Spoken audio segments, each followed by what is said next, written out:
Hi అండి. ఎన్నాళ్ళు ఈ టిప్స్ తెలియక ఎంతో కష్టపడి ఎంత డబ్బును వేస్ట్ చేశామో చూస్తే ఖచ్చితంగా ఆశ్చర్యపోతారు. మనం ఫ్రూట్స్ ఎక్కువగా తెచ్చుకుంటూ ఉంటాం కదండీ! ఫ్రూట్స్ మనం వాటర్‌లో క్లీన్ చేసి తింటూ ఉంటాము. ఇలా క్లీన్ చేసుకొని తినడం వల్ల హెల్త్ ప్రాబ్లమ్స్ వస్తాయండి. అలా కాకుండా ఇలా ట్రై చేయండి.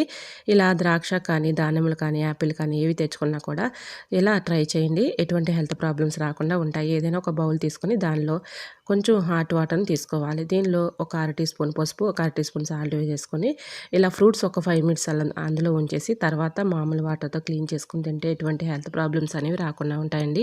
ఎందుకంటే ఎక్కువగా ఫ్రూట్స్ పైన ఎక్కువగా కెమికల్స్ వేసి పండిస్తూ ఉంటారు.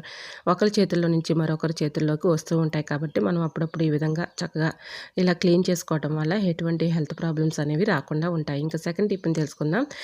పెనం దోసలు సరిగ్గా రానప్పుడు ఈ చిన్న ట్రిక్‌ని ట్రై చేయండి. కొద్దిగా కోల్గేట్ పేస్ట్ వేసి, కొద్దిగా బేకింగ్ పౌడర్, కొద్దిగా నిమ్మరసం వేసేసి ఈ విధంగా కొద్దిగా హీట్ చేసుకున్న తర్వాత ఇలా స్టీల్ అట్లగడతో మొత్తం కూడా చుట్టూరు ఉన్నటువంటి పెచ్చుని క్లీన్ చేసేసుకోవాలి.